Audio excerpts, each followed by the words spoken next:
মৰিয়নি সমষ্টিত ৰূপজ্যোতি কুৰ্মীৰ বিৰুদ্ধে ডক্টৰ জ্ঞানশ্ৰী বৰাৰ প্ৰচাৰ। ডক্টৰ জ্ঞানশ্ৰী বৰাৰ হৈ অখিল গগৈয়ে প্ৰচাৰ চলোৱা দেখিবলৈ পোৱা গৈছে আৰু অখিল গগৈয়ে মৰিয়নিৰ ৰাইজক বুজাব বিচাৰিছে যে ডক্টৰ জ্ঞানশ্ৰী বৰা হয় কি।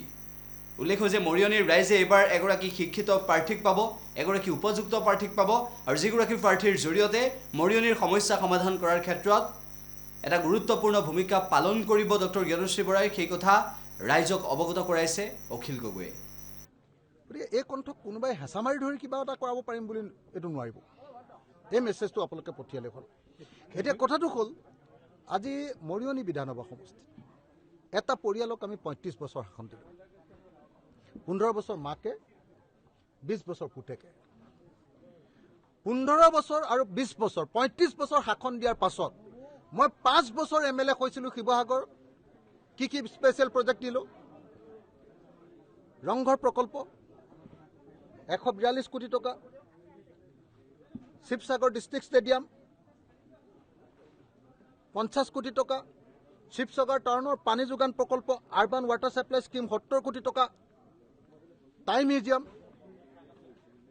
তাৰপাছত আপোনাৰ কিমান কৈ থাকিম, চাৰ্কিট হাউচ, ব্ৰহ্মপুত্ৰ নদীৰ খহনীয়া ৰোধ কৰিবৰ কাৰণে ২০৫ কোটি টকা, বৰপুখুৰী সৌন্দৰ্যবৰ্ধনৰ কাৰণে ২৪ কোটি টকা, ঐতিহাসিক যমুনা সৌন্দৰ্যবৰ্ধনৰ কাৰণে ১০ কোটি টকা, মানে এটাৰ পাছত আনটো স্পেচিয়েল প্ৰজেক্ট আনিলোঁ।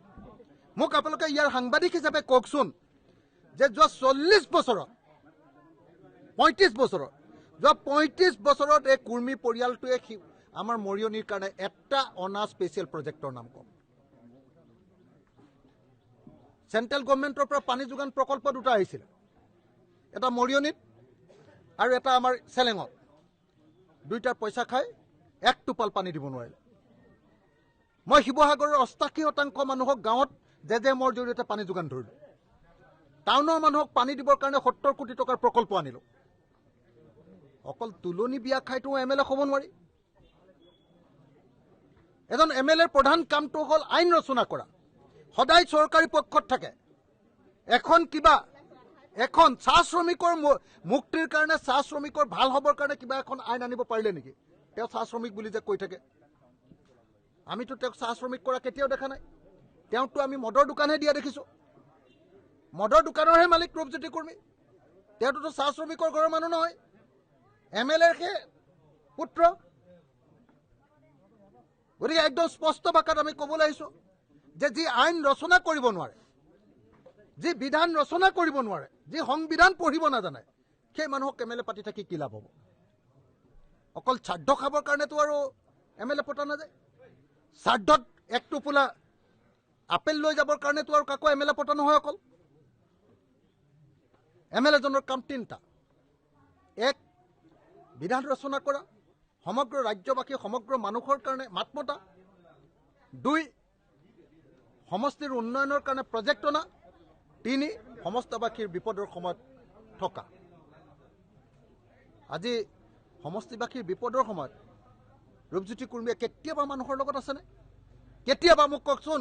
এই যে এতিয়া আমাৰ ফালে কি বুলি কয় এডোখৰ ঠাই, চিন্তামণি গড়ত যে এতিয়া মানুহৰ খেতি পথাৰ তাত যে ডাঙৰ ডাঙৰ জলাশয় বনাবলৈ যে মাটি দখল কৰি আছে, তাত মানুহে যেতিয়া আন্দোলন কৰি আছে, ৰূপজ্যোতি কুৰ্মীৰ ভূমিকা কি? পুলিচ লগাই মানুহক মাৰপিট কৰা। এইটো MLAৰ কাম নেকি? ৰূপজ্যোতি কুৰ্মীয়ে জনগণৰ প্ৰতিনিধি নে তেওঁ ঠিকাদাৰৰ এজেণ্ট? এইটোহে লাগে।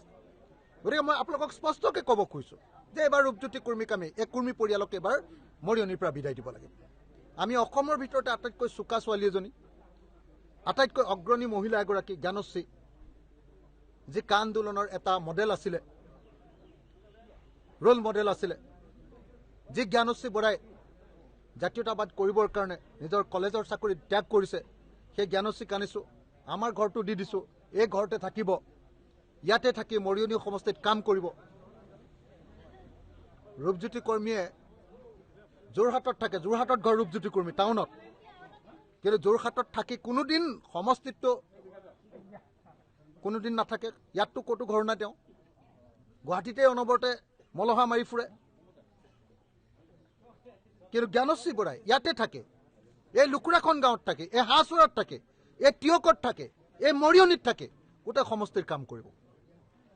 সেইকাৰণে মই এই মুহূৰ্তত মৰিয়নি সমষ্টিৰ সকলো ৰাইজকে আহ্বান জনাবলৈ আহিছোঁ যে যেনেকৈ শিৱসাগৰত যোৱাবাৰ 21 চনত মোক জিকোৱাটো এটা সন্মানৰ প্ৰশ্ন আছিলে, এইবাৰ মৰিয়নিবাসী ৰাইজৰ কাৰণে ডক্টৰ জ্ঞানেশ্ৰী বৰাক জিকোৱাটো এটা সন্মানৰ প্ৰশ্ন। সেইকাৰণে সমগ্ৰ অসমৰ মানুহে চাইছে যে অসমৰ কাৰণে কাম কৰিবলৈ অহা জ্ঞানেশ্ৰী বৰাক এইবাৰ মৰিয়নিবাসী ৰাইজে জিকাব নে ফচহু কথাৰে, বাৰে ভচহু কথাৰে সদায় মানুহক ভেঙুচালি কৰিবৰ কাৰণে সুযোগ দিয়া ৰূপজ্যোতি কুৰ্মীক জিকাব। এইটোৱে হ'ল এই মুহূৰ্তত মৰিয়নিবাসী ৰাইজৰ কাৰণে লাখটকীয়া প্ৰশ্ন। আৰু মই ভাবোঁ যে মৰিয়নিবাসী ৰাইজ জয় হ'ব, মৰিয়নিবাসী মানুহে সন্মান কৰিব আৰু মৰিয়নিবাসী ৰাইজে নিশ্চয় শুদ্ধ সিদ্ধান্ত গ্ৰহণ কৰিব। যিকোনো খবৰৰ বাবে যোগাযোগ কৰক আমাৰ এই নম্বৰত 9181 307 221।